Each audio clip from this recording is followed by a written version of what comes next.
وواسع مقاما محمودا الذي رضيت بالله ربا وبالإسلام دينا وبمحمد صلى الله عليه وسلم.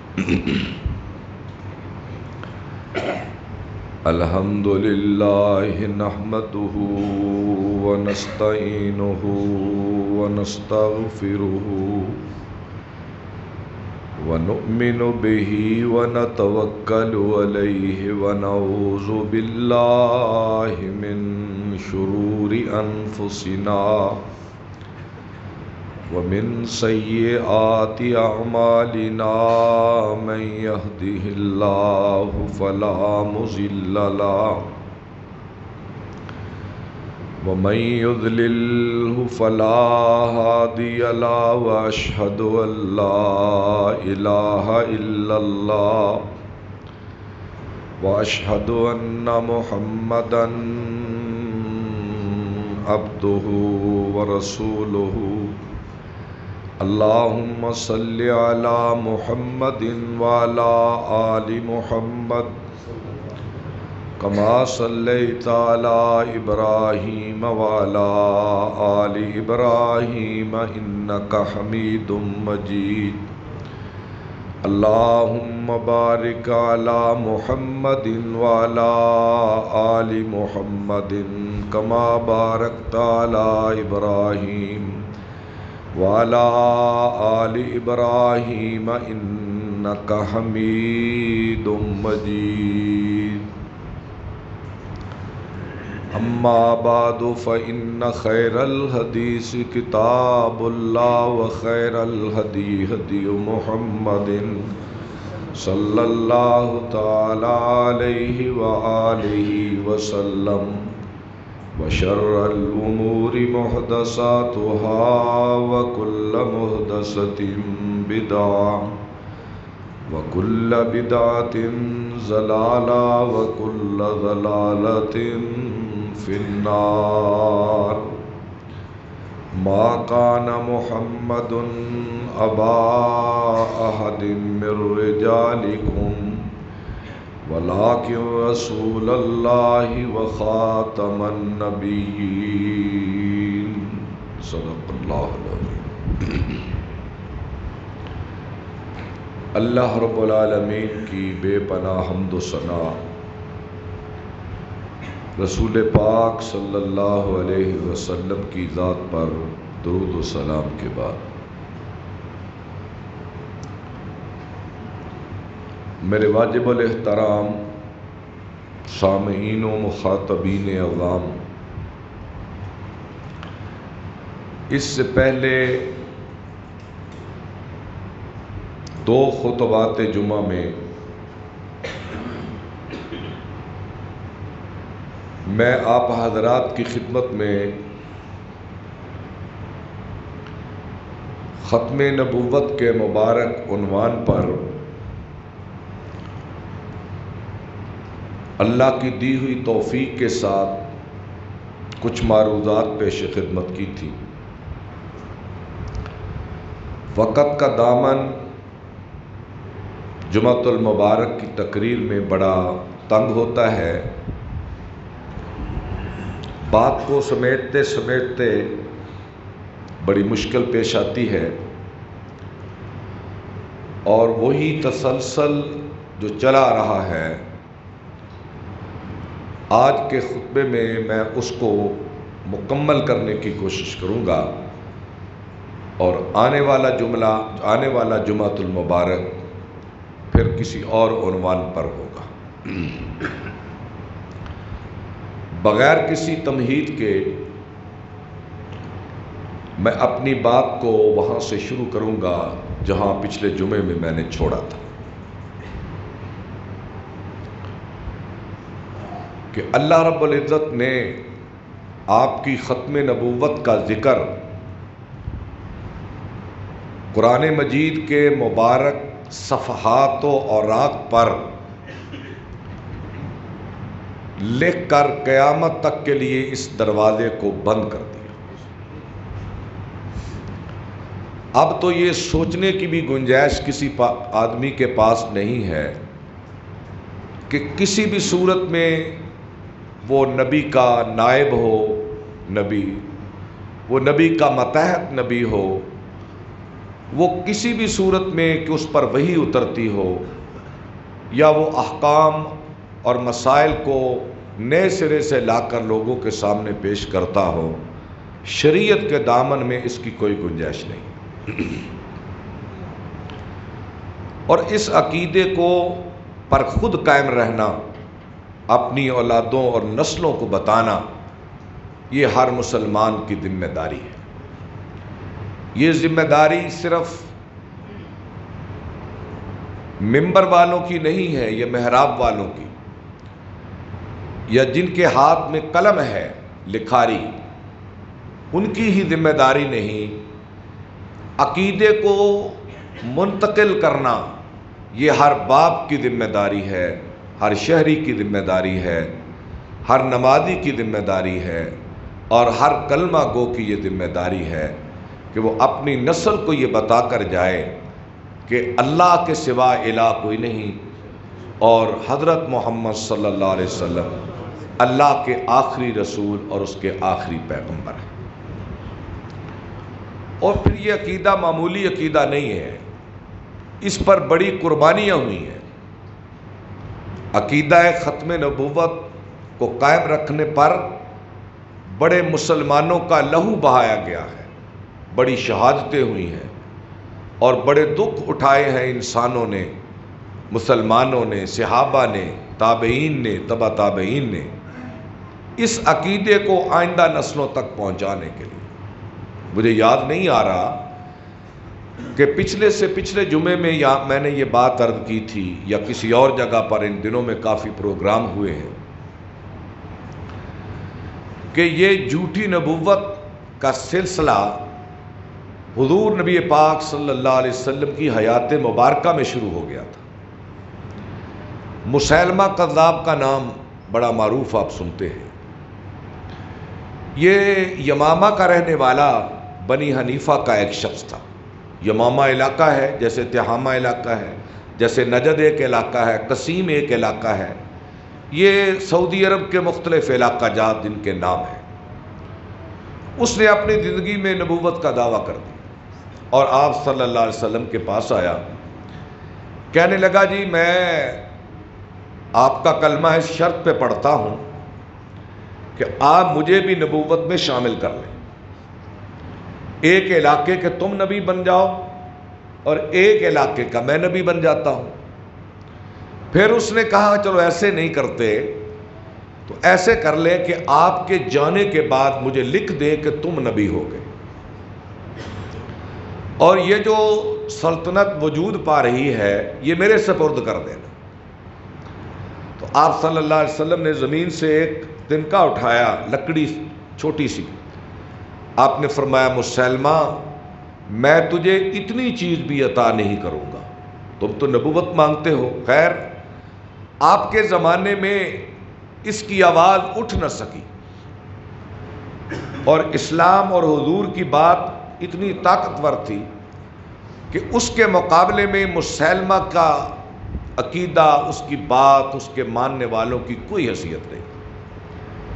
اللہ کے رسول صلی اللہ علیہ وسلم دنیا سے تشریف لے گئے تو مختلف فتنے کھڑے ہو گئے، جن میں ایک فتنہ مانعین زکوٰۃ کا تھا، جنہوں نے زکوٰۃ دینے سے انکار کر دیا، اور ایک فتنہ کوہستان کے قبائل کا جو مرتد ہو گئے۔ اس طرح مسیلمہ کذاب نے جب دیکھا کہ اب مسلمانوں کی کچھ ہوا اکھڑ رہی ہے تو اس نے پھر اپنے ماننے والوں کو منظم کیا اور اپنی نبوت کا پرچار کرنا شروع کر دیا، اور اپنے علاقے میں مسجدیں تعمیر کرنا شروع کر دی۔ نبی پاک صلی اللہ علیہ وسلم کا نام لکھنے کے ساتھ ساتھ یہ اپنا نام بھی بطور نبی کے لکھنے لگا، اور اس نے اپنی عبادت گاہیں بنا لی جو عبادت گاہیں مسلمانوں کی طرح تھی۔ اب حضرت ابوبکر صدیق خلیفہ بن گئے، ان کے سامنے بڑے چیلنج تھے۔ ایک طرف تو لوگ کچھ مرتد ہونے لگے، زکوٰۃ کا انکار کر گئے، اور قریب قریب بہت سارے قبائل کے سرداروں نے اپنی سرداریاں شروع کر دی. تو حضرت ابوبکر صدیق رضی اللہ تعالی عنہ بڑے دھیمے مزاج کے اور نرم مزاج کے آدمی تھے. بظاہر ان کا مزاج بڑا دھیما تھا. وہ پریشان ہوئے کہ اب کیا جائے. انہوں نے صحابہ کو بلایا، حضرت طلحہ و زبیر کو بلایا، ابو عبیدہ کو بلایا، یہ اکابر صحابہ کو بلایا، ان سے رائے لی کہ بتاؤ بھئی حالات بڑے نازک ہیں، اب کیا جائے. تو تمام صحابہ نے کمزور رائے دی. کمزور رائے سمجھتے ہیں نا، کہ جنگ کرنے سے تمام صحابہ کترائے کہ حالات بڑے پریشان کن ہیں، تو اس لیے آپ ایسے کریں، نرم پالیسی اختیار کریں. اور مسیلمہ کذاب کے بارے میں بھی نرم پالیسی اختیار کریں. اس قبیلے کے لوگ بڑے جنگجو ہیں اور بڑے مہم جو ہیں، اور اس وقت مسیلمہ کے پاس 40,000 مردان جنگی تھے لڑنے والے. 40,000 اندازہ کریں، بہت بڑی فوج ہے، بہت بڑا لشکر ہے. اور یہ تو تھے لڑنے والے جوان، اور ان کی عورتیں بھی مسیلمہ کو مانتی تھی، اور بچے بھی، بوڑھے بھی. اندازہ کریں یہ کتنا بڑا فتنہ کھڑا ہو گیا. تو ابوبکر صدیق رضی اللہ تعالیٰ عنہ کو صحابہ نے کمزور رائے دی. وہ سمجھے کہ عمر بن خطاب بڑا غیرت اسلامی اور حمیت اسلامی سے بھرپور ہے، میں آخر میں اس کو بلاؤں گا، وہ کیا رائے دیتے ہیں. آپ نے حضرت عمر رضی اللہ تعالیٰ عنہ کو بلایا کہ اے عمر، حالات تیرے سامنے ہیں. ایک طرف تو لشکر اسامہ باہر بیٹھا ہوا ہے. آپ نے حضرت اسامہ کو بہت بڑا لشکر دے کر شام کی طرف روانہ کیا تھا، لیکن حضور کی وفات ہو گئی اور لشکر اسامہ مدینے کے باہر بیٹھا رہا کہ انتظار کرتے اب خلیفے کا حکم کیا آتا ہے. اور یہ معمولی بات نہیں تھی. شام سے ٹکرانے کا مطلب تھا رومیوں سے ٹکرانا. تو حضرت عمر رضی اللہ تعالیٰ عنہ کو حضرت ابوبکر صدیق رضی اللہ تعالیٰ عنہ نے بلایا اور بلا کر کہا بتاؤ بھی عمر کیا کیا جائے. حضرت عمر رضی اللہ تعالیٰ عنہ نے بھی کمزور رائے دی. عمر بن خطاب جیسے انسان نے بھی کمزور رائے دی اور کیا کہا، یا خلیفۃ رسول اللہ وغلق بابک وعبد ربک حتی یاتیک الیقین، کہ اے ابو بکر حالات بڑے دگرگوں ہیں، آپ ایسا کریں دروازہ بند کر لیں، اللہ سے دعا کریں، جو اللہ کو منظور ہوا ہو جائے گا. یہ بھی کمزور رائے ہے نا. تو حضرت ابوبکر صدیق رضی اللہ تعالی عنہ جذباتی ہو گئے اور حضرت عمر کو کوسنے لگے. اور جملے سننا ذرا، جناب ابوبکر صدیق کے جملے سننا. فرمانے لگے اجبار فی الجاہلیہ وخوار فی الاسلام یا ابن الخطاب. وہ خطاب کے بیٹے، جب زمانہ جاہلیت میں تھا تو بڑا دلیر تھا، اسلام میں آ کے تو بزدل ہو گیا. والذی بیدہ نفس ابو بکر، اے عمر جس کے ہاتھ میں ابو بکر کی جان ہے، اللہ کی قسم میں اسامہ کے لشکر کو بھی رومیوں سے لڑنے کے لیے بھیجوں گا. اور جن لوگوں نے زکوٰۃ دینے سے انکار کیا ہے، اگر اونٹ کی رسی زکوٰۃ سے انہوں نے روکی تو میں ان کے ساتھ بھی قتال کروں گا. اور میں جن لوگوں نے اسلام کا انکار کر کے مرتد ہو گئے ہیں، میں ایک سے جنگ لڑوں گا. اور اے عمر سن لے، میں مسیلمہ کذاب کی گردن کو بھی اڑاؤں گا. میں یمامہ میں جا کر بنی حنیفہ سے لڑوں گا. اور اگرچہ اسرا میں ابو بکر کی جان چلی جائے اور مدینے کی گلی میں اس کا لاشا پڑا ہو اور پرندے اس کی بوٹیاں نوچ نوچ کے لے جائیں، میں ابو بکر اس کام کو کرنے سے کبھی رک نہیں سکتا۔ حضرت عمر کہتے ہیں میں تو سمجھتا تھا کہ ابو بکر بڑا رقیق القلب، نرم مزاج، ساری زندگی میں تو یہ سمجھتا رہا۔ جب میں نے ان کا یہ عزم دیکھا، ان کی استقامت دیکھی، ان کی بہادری دیکھی تو مجھ سے رہا نہ گیا، تو میں نے یہ جملہ کہا فوالذی بیدہ نفس عمر، قسم ہے اس ذات کی جس کے ہاتھ میں عمر کی جان ہے، لو وزن ایمان ابی بکر بایمان ہذہ الامت لرجہ، اللہ کی قسم اگر پوری امت کا ایمان ایک پلڑے میں رکھا جائے، پوری امت کا ایمان ایک پلڑے میں رکھا جائے اور تنہا ابو بکر کا ایمان ایک پلڑے میں رکھا جائے تو ابو بکر کے ایمان کا پلڑا بھاری ہو جائے گا اور پوری امت مسلمہ کے ایمان کا پلڑا ہلکا ہو جائے گا۔ اور پھر تاریخ اسلام گواہ ہے کہ حضرت ابوبکر صدیق رضی اللہ تعالیٰ عنہ نے سب سے پہلے حضرت اکرمہ بن ابی جہل کو بھیجا، ابو جہل کے بیٹے حضرت اکرمہ، یہ بھی کمانڈر تھے، اور جا کر وہ مسیلمہ کذاب سے لڑے لیکن شکست کھا گئے۔ اس سے اندازہ کریں مسیلمہ کتنا طاقتور ہوگا۔ پھر آپ نے حضرت شرحبیل بن حسنہ کو بھیجا، وہ بھی شکست کھا گئے۔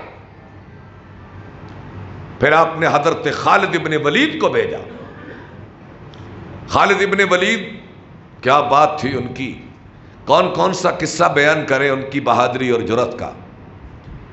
خالد بن ولید کی کمانڈ میں جب اسلامی لشکر پہنچا، اتنی سخت جنگ ہوئی، اتنی سخت جنگ ہوئی کہ 1200 صحابہ شہید ہوئے ہیں۔ آپ ذرا غور فرمائیں،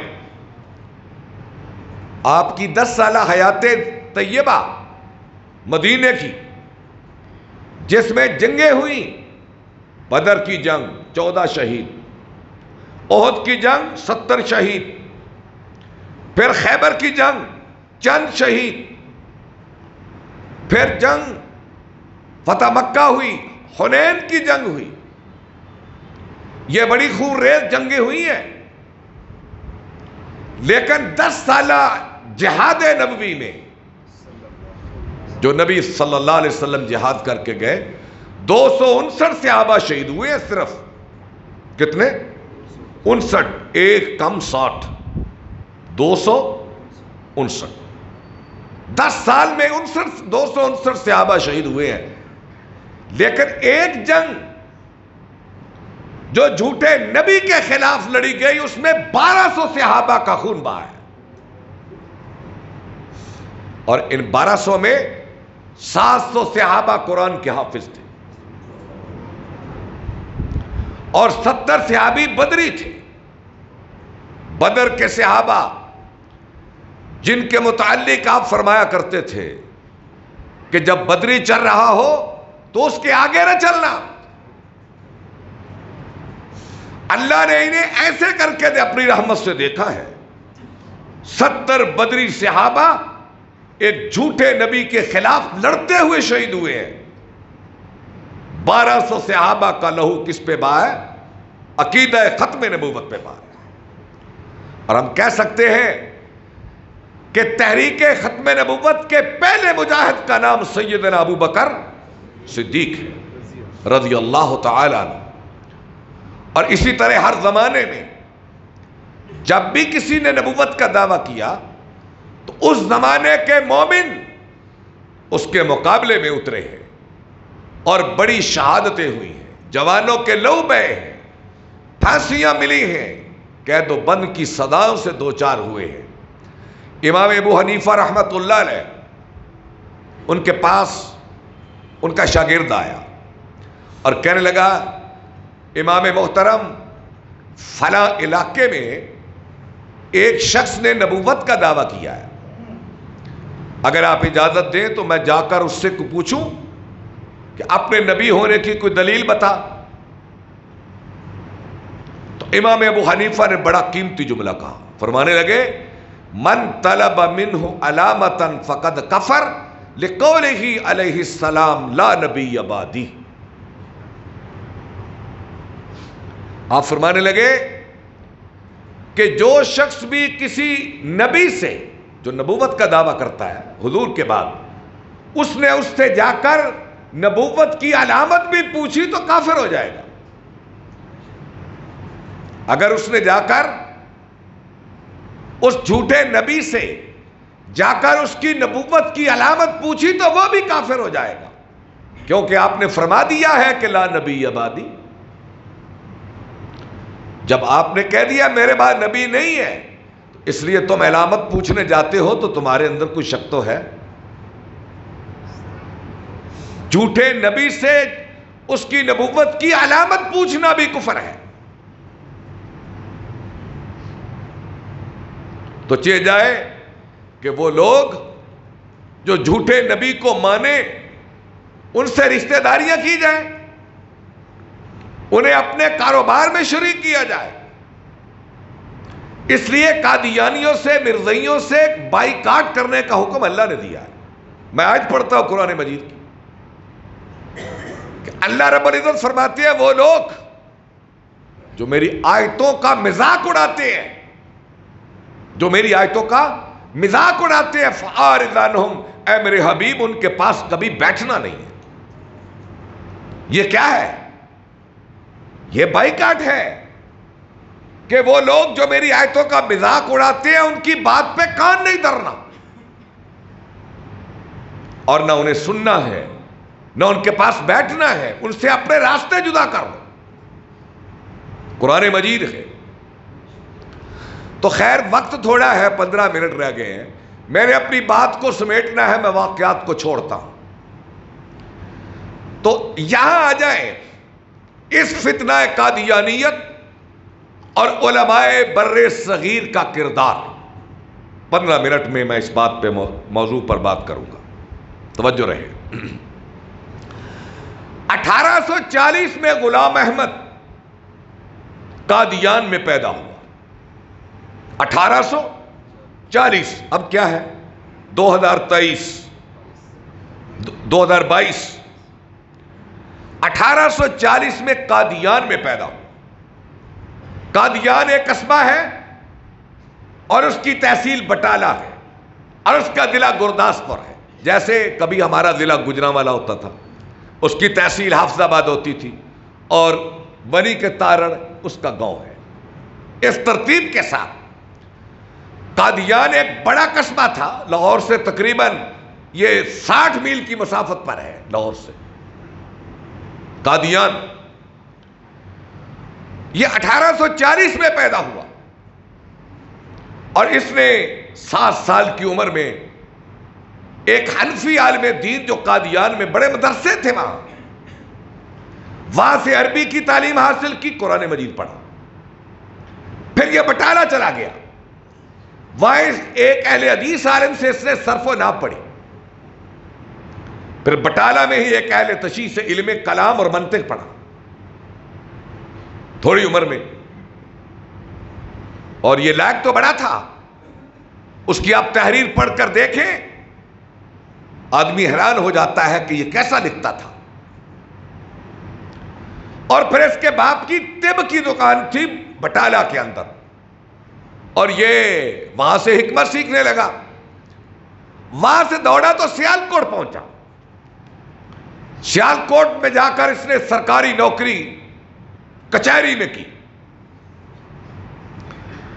اور اس کے بعد یہ مطالعہ کرتا رہتا تھا. واپس آیا پھر قادیان میں، اور قادیان سے چلا تو لاہور میں آیا. اہل حدیث زیادہ جانتے ہیں کہ ہماری ایک مسجد ہے چینیا والی مسجد لاہور میں، جہاں علامہ احسان علی ظہیر خطبہ جمعہ دیتے تھے. یہ رنگ محل کے قریب ہے، غالباً رنگ محل ادھر ہے یہ چینیا والی مسجد. 1960 اور 60 سے 70 کی دہائی میں اس مسجد چینیا والی کے خطیب حضرت مولانا محمد حسین بٹالوی تھے، جو قادیان مرزائیوں کے لٹریچر کا مطالعہ کرتے ہیں. وہ محمد حسین بٹالوی کا نام ضرور پڑھتے، اور محمد حسین بٹالوی کے پاس چینیا والی مسجد میں آ کر رہتا، اور جھگڑالو مزاج کا تھا، ذہین تو تھا، وہاں پڑھتا رہتا اور چیلنج کرتا غیر مسلموں کو، عیسائیوں کو، ہندوؤں کو، آپ اس سے مناظرہ کر لو۔ مناظرے کرتا، بڑے مناظرے اس نے جیتے۔ پھر یہ شہرت پانے لگا ایک اسلام کے مبلغ کے طور پر، مبلغ اسلام، مناظر اسلام، محدث اسلام، یہ نام پائے اس نے، اور مسلمانوں نے دیے نام۔ ضدی جھگڑالو تھا اور تحریری مناظروں کا بڑا ماہر تھا، ہندوؤں سے مناظرے کرتا اور جیت جاتا۔ یہاں سے نکلا تو یہ قادیان میں پھر واپس چلا گیا، شہرت اس کی ہو چکی تھی، اس کے عقیدت مند لوگ بن چکے تھے بڑے۔ یہ 1880 میں قادیان واپس گیا، اور وہاں اس نے ایک حجرت المکاشفہ بنایا اپنے گھر میں، علیحدگی میں رہنے لگا۔ کچھ دنوں کے بعد باہر نکلا تو اپنے ماننے والوں سے کہنے لگا، اپنی اولاد سے، کہ مجھے الہام ہوتا ہے۔ کیا ہوتا ہے؟ الہام ہوتا ہے، اور مجھے الہام میں بتایا گیا کہ تو مثل مسیح ہے۔ یہ ذرا گہری بات ہے، آپ جانیں گے تو فائدہ ہوگا۔ میں مثل مسیح ہوں۔ مسیح کون ہے؟ حضرت عیسیٰ علیہ السلام۔ میں مسیح نہیں ہوں، عیسیٰ بن مریم، میں اس کی طرح ہوں، یعنی جو خوبیاں ان میں تھیں وہ خوبیاں مجھ میں ہیں۔ یہ اس کا پہلا دعویٰ تھا، اور کچھ وقت گزرا تو کہنے لگا، نہیں، میں ہی مسیح ہوں، میں ہی عیسیٰ میں ہوں، جس کے متعلق اللہ کے نبی نے فرمایا کہ قیامت کے قریب عیسیٰ بن مریم اتریں گے، وہ عیسیٰ بن مریم میں ہوں۔ اور جس کا ذکر تم کرتے ہو، مسلمانوں سے کہنے لگا کہ عیسیٰ بن مریم آسمان پر ہیں اور وہ قرب قیامت اتریں گے، وہ فوت ہو چکے ہیں، اور ان کی قبر کشمیر میں ہے، اپنی کتابوں میں لکھتا ہے۔ اور جو نبی عیسیٰ بن مریم جن کا تم ذکر آسمان پر کرتے ہو، وہ فوت ہو گئے، اور جس کا ذکر حضور نے کیا ہے کہ عیسیٰ بن مریم آئیں گے، وہ میں ہوں،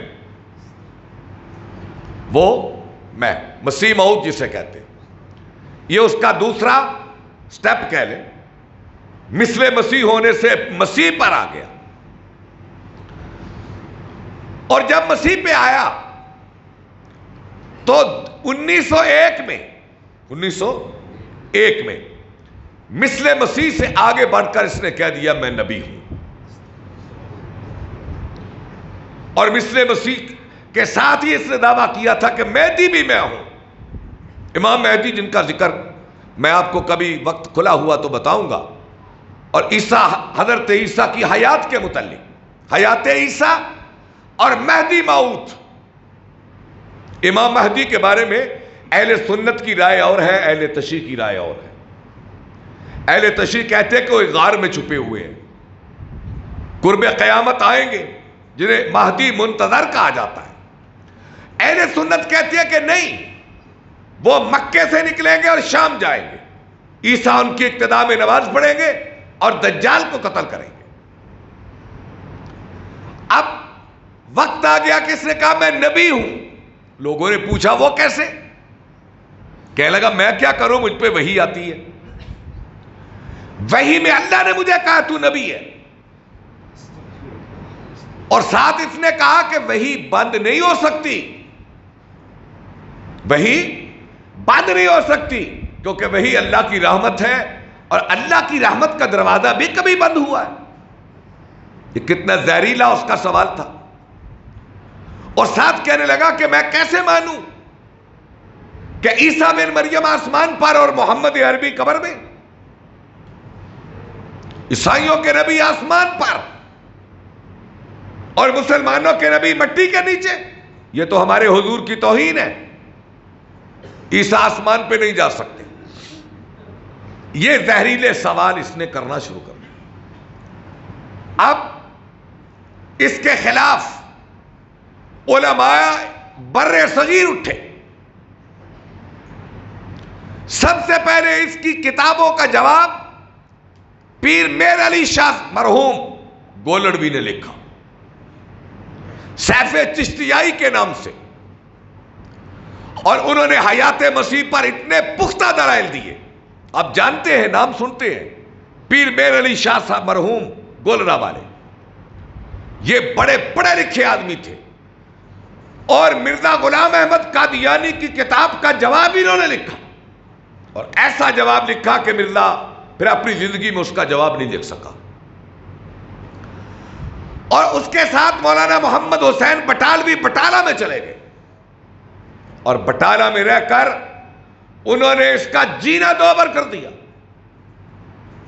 اور ان کے ساتھ تحریری مناظرے کیے. اور اس قافلہ حریت اور قافلہ ختم نبوت کے سرخیل کے طور پہ مولانا محمد حسین بٹالوی میدان میں آئے.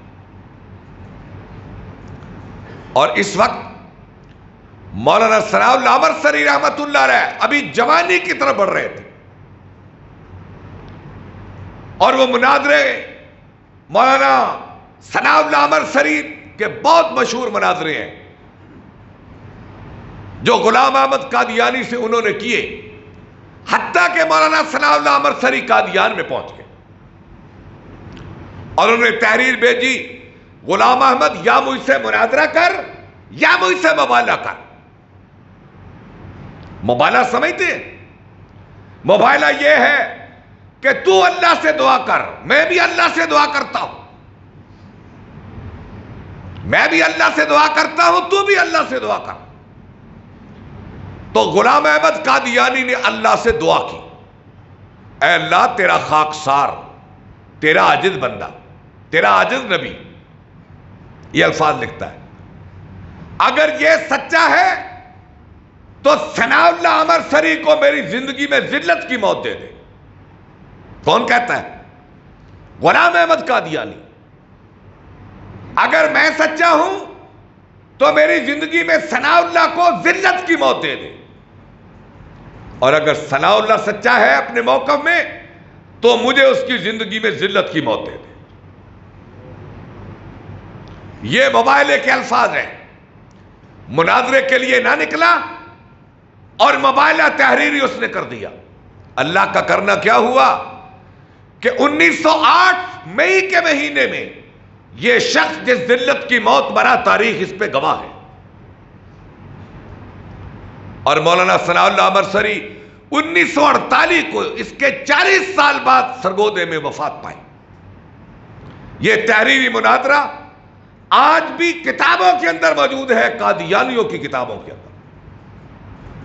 اور اس کے بعد درجہ بدرجہ مولانا یوسف لدھیانوی، جن کا تعلق دیوبند مکتبہ فکر سے تھا،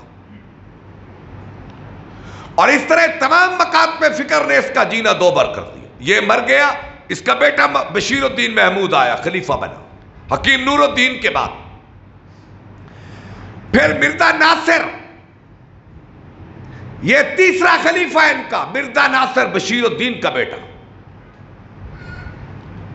اور آپ جانتے ہیں کہ اس کے بعد پاکستان بنا، اور غلام احمد نے اپنی کتابوں میں لکھا کہ میں اللہ کا نبی ہوں اور میری بیویاں امہات المومنین ہیں. میری بیویاں امہات المومنین ہیں اور میرے گھر والے اہل بیت ہیں. میرے گھر والے اہل بیت ہیں.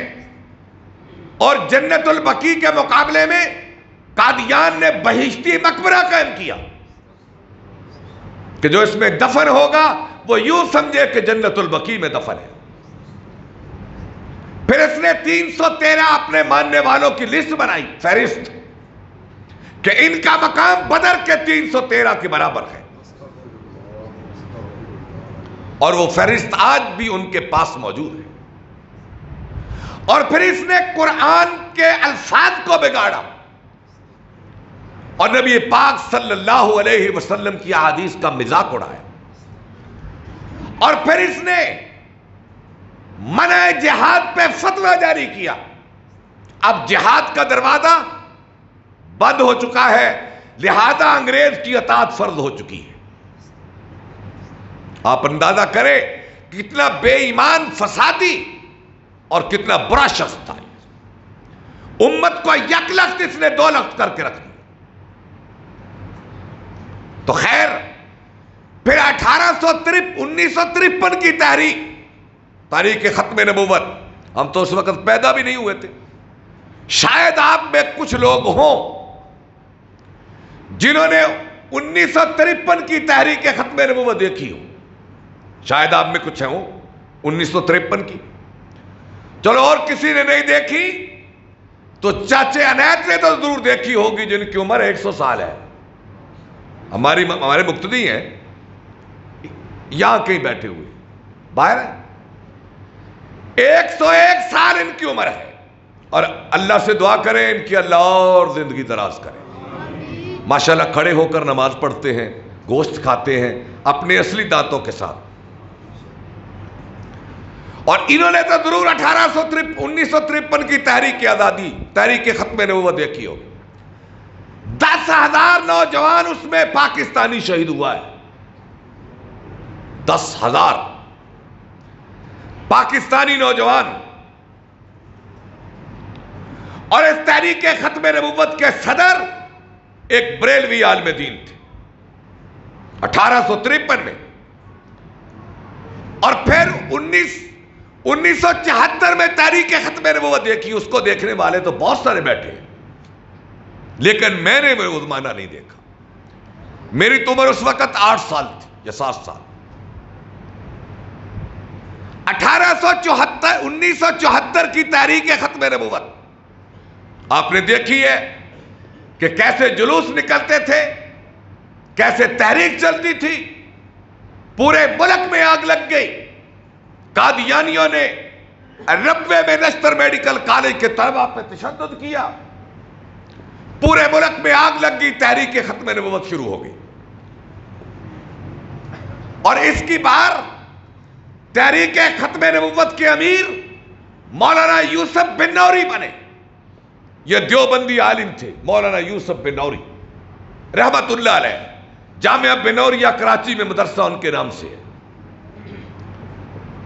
اور ان کے ساتھ بریلوی عالم دین مولانا شاہ احمد نورانی مرحوم، مولانا عبدالستار نیازی مرحوم، سید ابو العلا مودودی مرحوم، مولانا عبدالستار نیازی کے ساتھ مولانا احترام الحق تھانوی رحمت اللہ علیہ، اور علامہ احسان علی ظہیر رحمت اللہ علیہ۔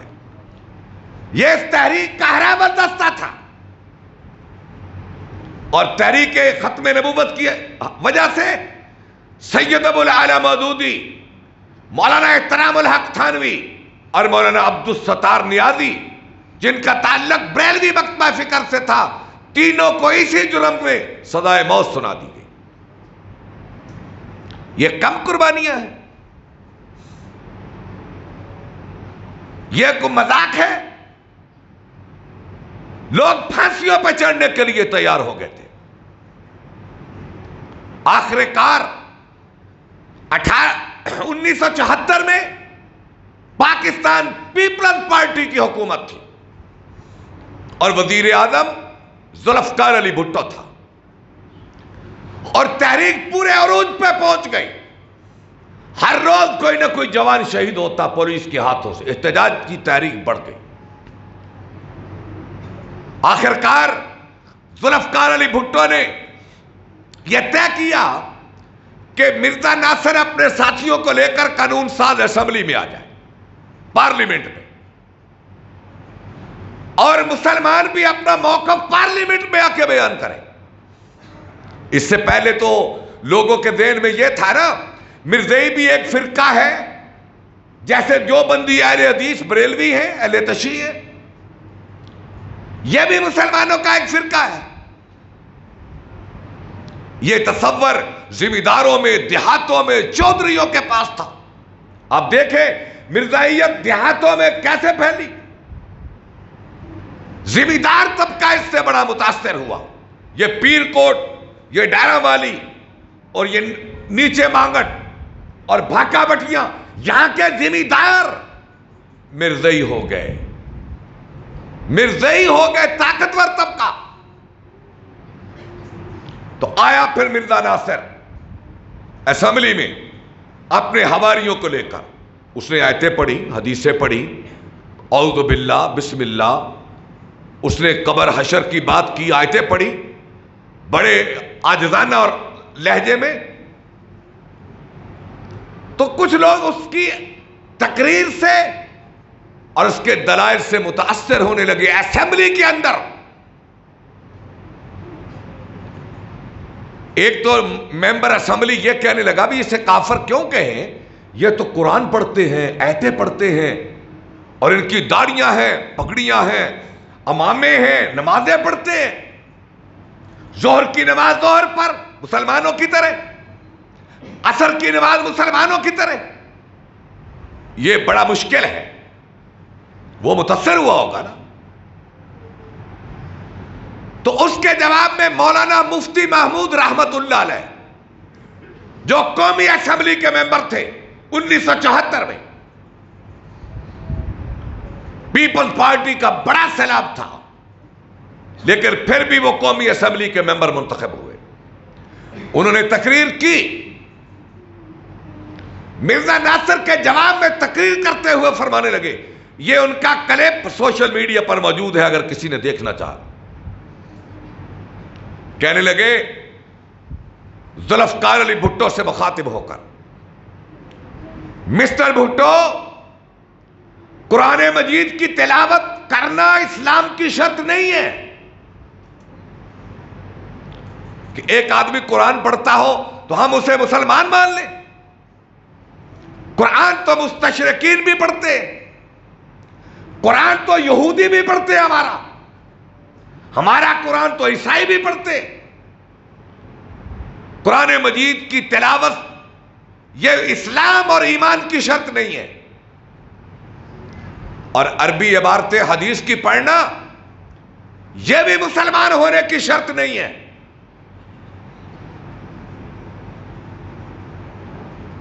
اور داڑھی رکھنا بھی اسلام کی شرط نہیں ہے کہ اگر داڑھی نہ رکھو گے تو کافر ہو جاؤ گے، اور سفید پگڑی نہ باندھو گے تو کافر ہو جاؤ گے. یہ شرط اسلام کی نہیں ہے. مسلمان ہونے کی شرط یہ ہے کہ وہ یہ کہے کہ اللہ کے سوا الہ کوئی نہیں، اور حضرت محمد صلی اللہ علیہ وسلم اللہ کے آخری نبی ہے. اگر کوئی شخص یہ نہیں مانتا تو ہم اسے کافر کہیں گے. اس کا جواب پھر مرزا ناصر کے پاس کوئی بن نہ سکا، اور مولانا کو اللہ نے یہ فراست عطا کی کہ بر وقت ان کی زبان سے یہ الفاظ کہلائے. نتیجہ کیا نکلا کہ متفقہ طور پر 7 ستمبر 1974 کو ہمیشہ کے لیے قادیانیوں کو کافر قرار دے دیا گیا. ہزار اختلاف ہو کسی کو ذوالفقار علی بھٹو سے، لیکن یہ ایسا کارنامہ کر گیا ہے شاید اس کی برکت سے اللہ اس کی دوسری خطاؤں کو معاف کر دے. اگر انہیں کافر قرار نہ دیا ہوتا تو آج تماشے دیکھتے، ان کی مسجدیں دیکھتے، ان کی قربانیاں دیکھتے، ان کی نمازیں دیکھتے، یہ کیسے عیدیں پڑھاتے، کیسے شعار اسلامی کو استعمال کرتے. تمہیں گھر گھر مرزائی نظر آتا، گلی گلی میں مرزائی نظر آتا. ان کا ناطقہ بند ہوا ہے، اور ہر مسلمان کو اپنے طور پر ان کا بائیکاٹ کرنا چاہیے. انہوں نے پیغمبر کا مذاق اڑایا ہے، قرآن کا مذاق اڑایا ہے، حدیث کا مذاق اڑایا ہے، اولیاء اللہ کا مذاق اڑایا ہے، بزرگان دین کی اقوال کا مذاق اڑایا ہے. اس لیے میرے بھائیوں، میں نے 3 جمعے پڑھائے ہیں. یہ صرف میرا کام ہی نہیں ہے، یہ ہر مسلمان کا کام ہے.